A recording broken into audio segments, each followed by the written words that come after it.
Hello everyone, and welcome to the first album review here on the channel. Today we are reviewing Pvris' new album, All We Know of Heaven, All We Need of Hell, which is based off of a quote from an Emily Dickinson poem. Now, just before this video starts off, I would like to explain that I am reading off of a general script. While I may try to deviate from it or say other things from it, I'm using a script to better formulate my thoughts as I review it here on video. I write these scripts as I listen to the albums, and I do make sure to listen to these albums twice afterwards, at the very least, to make sure my opinions still stay relevant and concrete. So without any further ado, let's just get right into it. So before we get off, I just want to say I was an avid listener of their first album, White Noise, their debut piece. I have to say, while it wasn't album of the year by any means, it was perhaps album of the month. It was a very brief flash in the band, but it was something that made Pvris a big name in the scene being bands you see posted on alternative press. They had a very interesting sound that I wouldn't call unique, but it definitely caught the listeners' ears, with Lynn Gunn's unmistakable voice being matched with the guitars and drums, synthesizers and keyboards, and everything else that made up Pvris for their first debut. Now, I'm not going to sit here and say I'm their biggest fan. In fact, when I first saw them, I thought it was pronounced Pvris, as I'm sure everybody's initial thought was. But yeah, let's just get right into the actual tracks. So the first track, Heaven, was a very strong showing from the band. It showed off, once again, Lynn's incredible vocals. It didn't necessarily show off the range, in my opinion, but that's fine. But with Heaven being the first song on the album, one of the singles that were released in promotion for the album, you could tell that Pvris was going for a sort of almost concept album here. I wouldn't call it a full-on concept, as some of these songs, if not all of them, to the best of my knowledge, are based off of works by Emily Dickinson. So when you listen to Pvris, you're getting a lot of good things here. In fact, I love the guitar work from Alex Babinski, the guitarist who worked on this album with Pvris.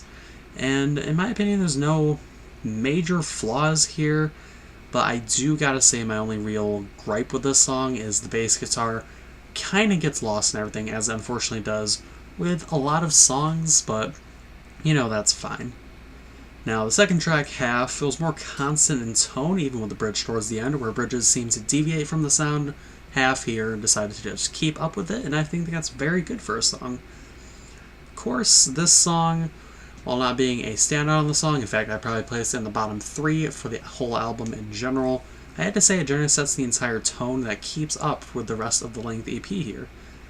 Now, with the third off here, Anyone Else, it finally cements. If Half didn't already cement the aesthetic for this album, this one really did it. You can really find the good balance and range between Lynn Gunn's highs and lows in her vocal range here, and I find that very interesting. Now, Chris Camarada, the in-studio drummer for the album, he really gave off a really rhythmic feel to things with his constant beats. Well, of course they're constant, they're drums, but even then, it felt like he was keeping up with the band, where drummers often tend to go off on their own path or just stay in a different line beside the instruments.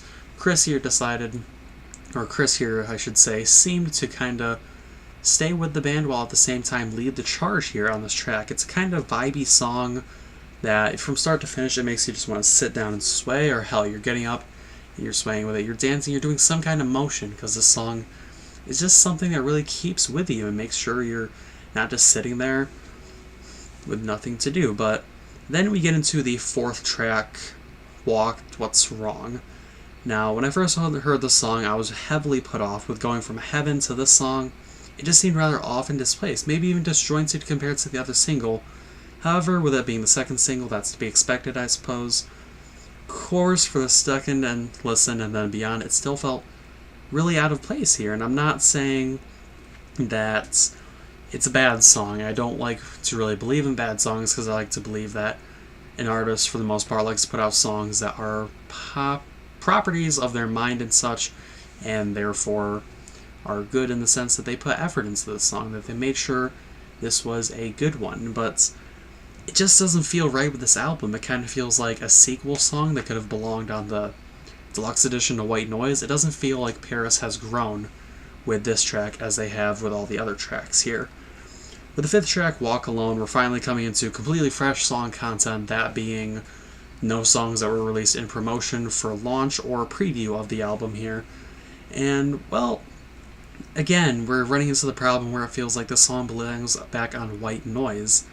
Some people I've seen often just compare this album straight to White Noise as it feels like a sequel album, but I tried to give this a chance and try not to match All We Know of Heaven with White Noise, because making comparisons to former albums, if you do that as a fan, you can't basically doom yourself for enjoying music, in my opinion.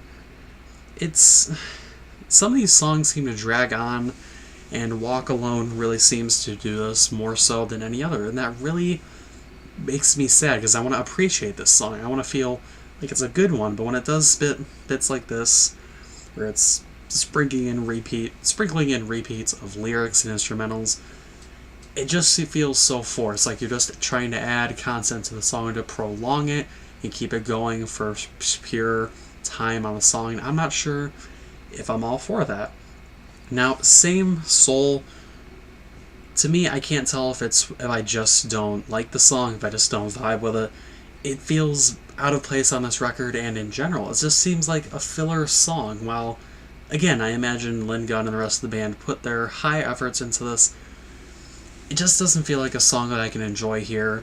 And that's a theme that I seem to see a lot here. We have the standout singles, and later on in the song, we have a song that I think stands out beyond all the others, but this one just falls into the same line. It's a carbon copy almost, both lyrically, conceptually, and sound-wise. Songs like Anyone Else, Same Soul. This is Same Soul, what am I saying? It's just, I don't know, I can't get behind it, and it feels really saddening because I want to. I want to believe that this album is a top contender for Album of the Year, but so far it's just not selling me.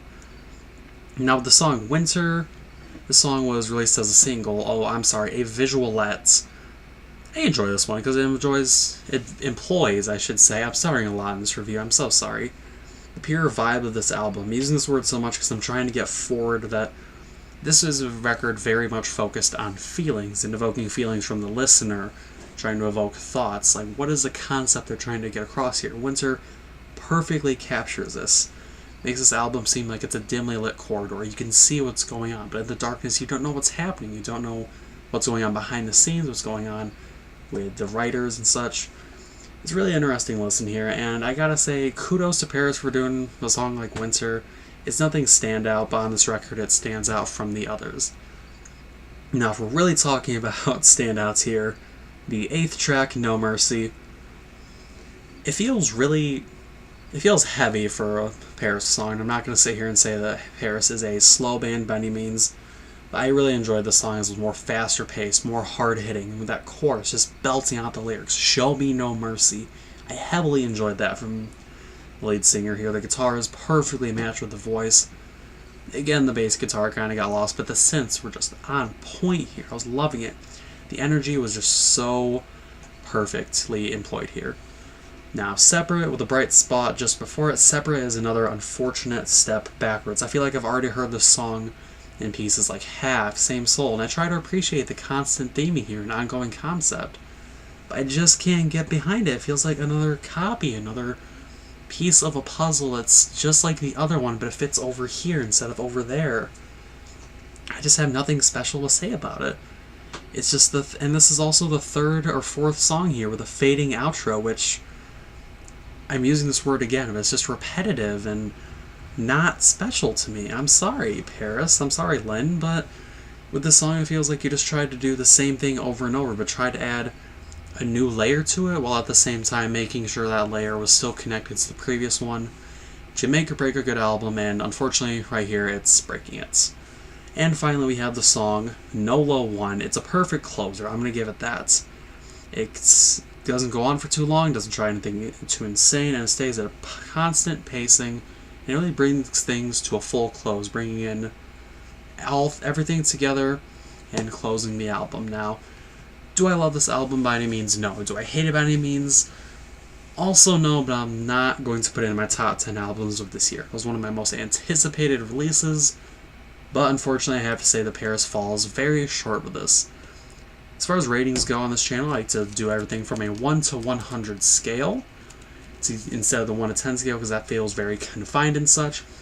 And I'm going to give this album a 68 out of 100. It had a very good idea and some great concepts and some standout singles, but nothing too incredible. So To anybody who enjoyed this album, I'm not saying your album is shit, I'm just saying that it could have done better where it wanted to do better. So if you guys enjoyed this video, be sure to like or dislike it, discuss my opinion down in the comments, leave your own. I want to interact with you guys and I want to hear what you got to say, and I will see you guys in the next review and or episode. Goodbye.